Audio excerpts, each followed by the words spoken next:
¿Qué aproximaciones posmodernas, después de la modernidad, hay a la filosofía? Voy a mencionar básicamente dos, integradas en tres autores como paradigmáticos, o sea, como ejemplo, que son Derrida, Rorty y Lyotard.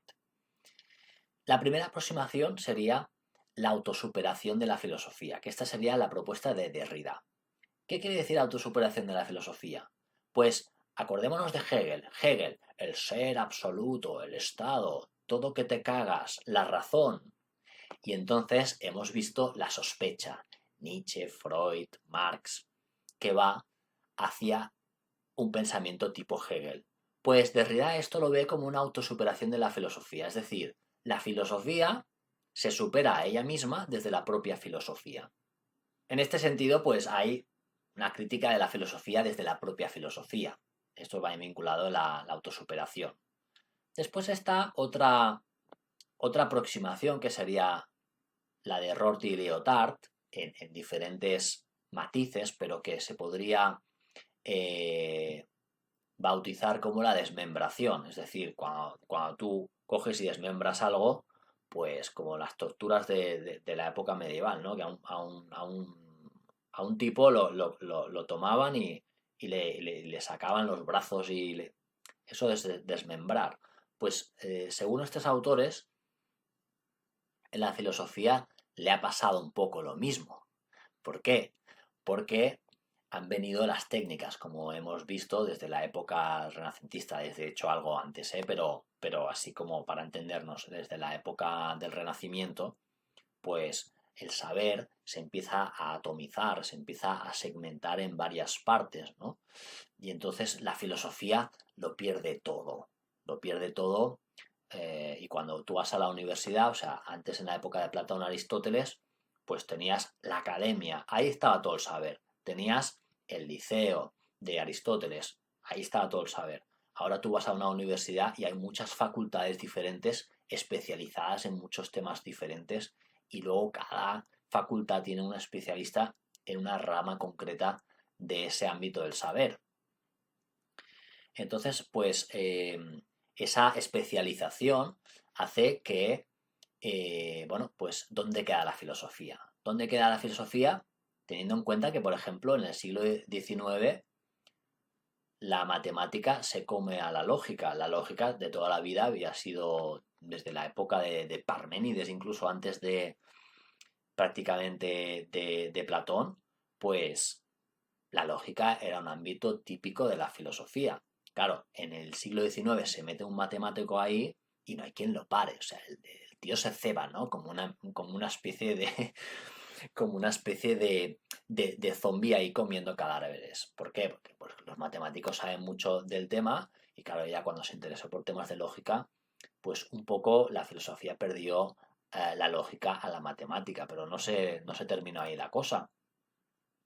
El estudio del alma en autores como San Agustín, que había estudiado no solamente desde el punto de vista religioso el alma, sino también desde el punto de vista de cómo conocemos la memoria, la conciencia, cómo pienso, tal. Eso también para San Agustín era el alma.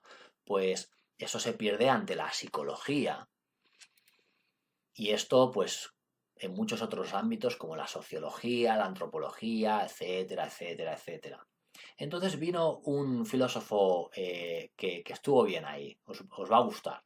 Dijo, la filosofía ya no se puede entender como un saber total, el saber de Aristóteles, todo unitario y tal, pero sí como una actitud.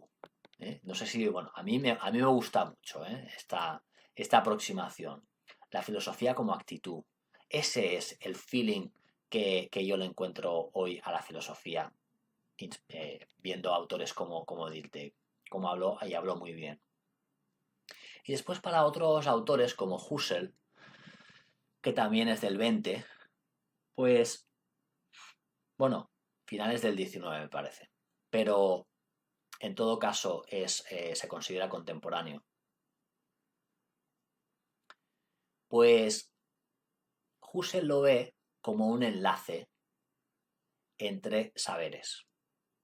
Tiene un libro bastante brutal que se llama La crisis de las ciencias europeas, que viene a cuestionar cuál es el fundamento de las ciencias, todas estas ciencias que hemos dicho, la lógica, la psicología, la sociología, la antropología. Bueno, ¿hay algo detrás ahí? Y la respuesta de Husserl es sí, está la filosofía. Porque si tú te quedas en el mero método científico, poco podrías inventar, porque el método, como su propio nombre indica, es un método, es un camino. Pero el contenido que tú le das a ese camino, estas ideas que tú le pones al hacer una hipótesis, cuando te dices, a ver, yo creo que, no sé,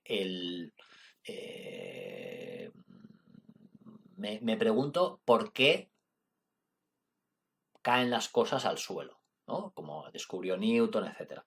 Bueno, pues la hipótesis que tú haces, esa hipótesis no es propiamente científica, es parte del método científico hacer la hipótesis, pero no te la da la propia ciencia la hipótesis en sí. La hipótesis puede venir de donde te rote, puede venir de un sueño, puede venir de una idea, puede venir de tu cultura, puede venir de tu religión, y que tú hayas querido demostrar algo de tu religión a través de la ciencia. Puede venir porque por un flash, no tiene por qué ser científico eso, es parte de la ciencia, pero no es toda la ciencia. Entonces, Husserl lo que dice es, bueno, lo que hay debajo, pues bien puede ser la filosofía. En conclusión, a día de hoy, parece que la filosofía tiene que ver con el lenguaje, con la actitud crítica, incluso una crítica hacia la propia filosofía, hacia sí misma, y tiene que ver con la reflexión. Mirar una cosa y decir, bueno, esto vamos a ponerlo un poco más despacio y vamos a pensarlo bien. Para terminar, podríamos intentar responder la pregunta, ¿es difícil la filosofía para tanto para gente que lleva muchos años como para gente nueva? ¿Es difícil la filosofía? Pues yo creo que no. Yo creo que no si la haces bien de una manera ordenada. ¿Qué quiero decir? Si tú tomas el primer día y vas directamente a leerte Nietzsche, en la Así habló Zaratustra de Nietzsche, yo diría que no te vas a enterar de nada. Necesitarás a alguien que te lo explique, pero ese alguien que te lo explique va a tener que tomar todos los conceptos que están ahí metidos y explicártelos. Con lo cual igual sería mejor empezar de algo más básico y en definitiva es como si tú quisieras aprender un deporte o aprender un idioma. Cuando tú aprendes, no sé, fútbol, pues no te vas el primer día a hacer un partido. O sea, primero te van a explicar las reglas, vas a estar, no sé, conociendo un poco a los compañeros, vas a conocer el balón. Depende de si eres muy pequeño, pues cada vez más básico, ¿no? Y si eres más mayor, pues igual ya has hecho otros deportes, pues te va a ser más fácil, pero vas a ir de 0 a 100. O como si aprendieras un idioma. Necesitarás un vocabulario y necesitarás una gramática. Pues con la filosofía es lo mismo. El vocabulario, pues necesitarás saber unas palabras clave.